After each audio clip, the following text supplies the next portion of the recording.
Main video 718. Subscribe to the channel. Hit that like button. You got something to say? Let's have a conversation.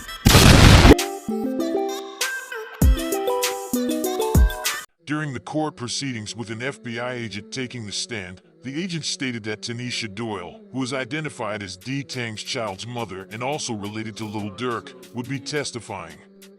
Doyle would confirm that the phone number Ralph Turner dialed while monitoring FBG Duck inside Milani's belonged to D. Tang, indicating that D. Tang was using that phone at the time of planning FBG Duck's murder. The phone account associated with this number was active from August 8, 2020 to August 12, 2021. Subsequently, the agent informed Carlo's attorney that they refrained from gathering information from the security in O Block due to suspicions of corruption and their alleged collaboration with gangs in that area. Moreover, the agent testified about examining Muwop's Instagram activity, where Muwop reposted content from King Von's Instagram. One of the videos Muwop shared depicted King Von distributing money to O Block members after the assassination of FBG Duck. It's important to pause and clarify the context here. The aim extends beyond linking these individuals solely to Duck's murder. There's an additional agenda to implicate them in an upcoming indictment involving the entire O Block community. The intention appears to be targeting not only Lil Durk but the broader collective associated with O Block.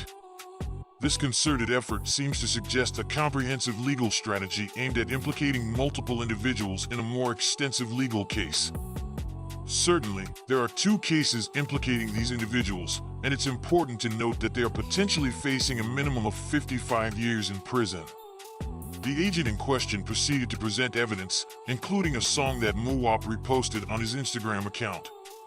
The song contained lyrics referencing control over the city and paying respects to someone referred to as Big A, which Muwop reposted in April 2020.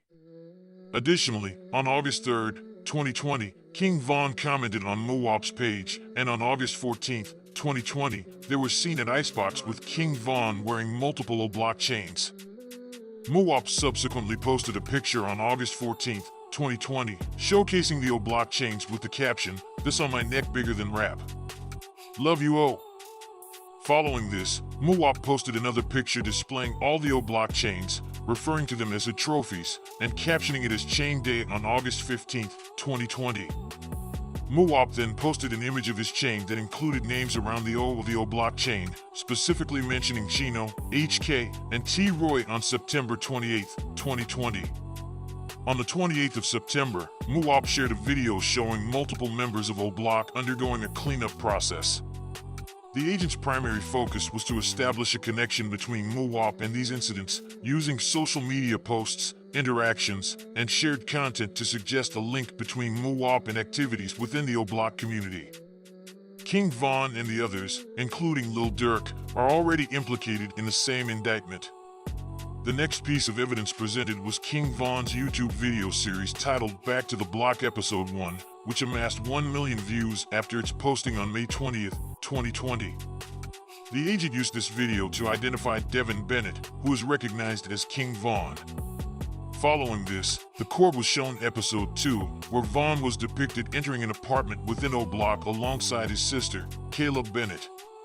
Later in the same episode, Von is seen distributing O Block chains. However, the agent was unable to definitively identify Muwop, known as Marcus Smart, in this footage as he was defending himself against these allegations.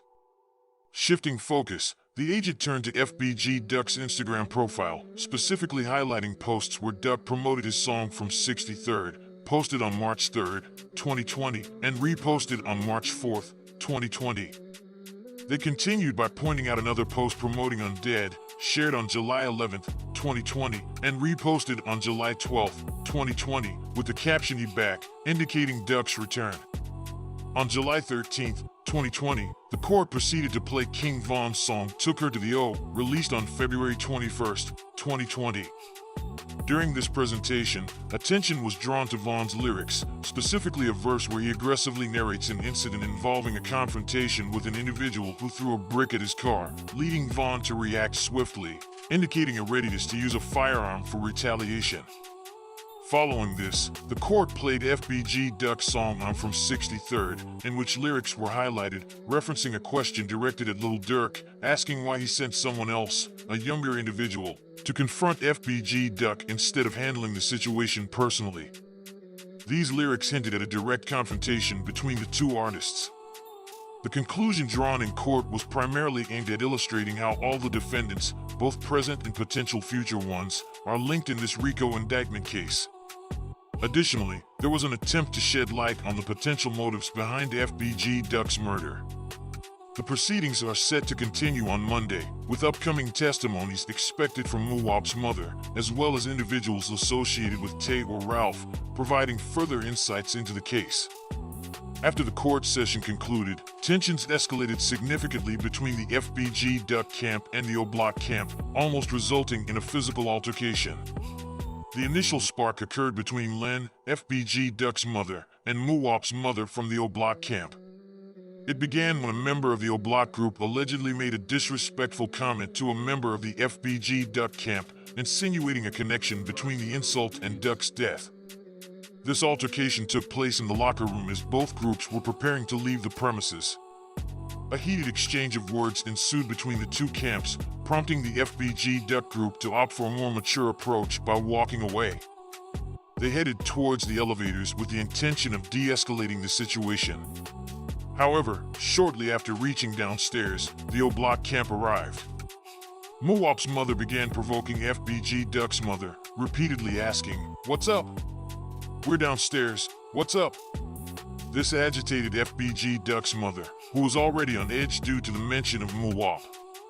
This led FBG Duck's mother to charge towards Muwop's mother in a heightened emotional state. However, before things escalated further, members of the FBG Duck camp intervened, emphasizing that the situation was more significant than a mere altercation and stressed the importance of allowing justice to follow its course. Shortly after this intervention, everyone dispersed, but the situation drew the attention of the FBI, who intervened to prevent any further confrontation. Now, there might be a necessity for a separation between the families during the court sessions to prevent potential conflicts. This incident could lead to restrictions on family members' access during the court proceedings to avoid the possibility of a third altercation. This incident serves as a troubling development, especially considering the severity of the legal implications involved, as these individuals are potentially facing 55 years in prison. It seems that in the case involving the murder of FBG Duck, all parties involved are holding firm in their positions. The situation appears to be a deadlock with no one willing to compromise. For those facing charges, there's a grim realization that if they are unable to successfully defend themselves, it could result in a life sentence. Individuals involved in the case have public defenders representing them. However, there's a prevalent perception, especially among federal public defenders, that the outcome may not be favorable. The sentiment is akin to feeling like the odds are heavily stacked against them, suggesting that the consequences might be severe if they don't accept the offered plea deal of 55 years. This situation presents a harsh reality for those involved, weighing the option of accepting a lengthy sentence versus the possibility of a worse outcome if they choose to fight the charges and potentially face a life behind bars. The sentiment expressed is that enduring a lengthy sentence and being released as an elderly individual seems a more viable choice compared to the bleak prospect of never being released at all.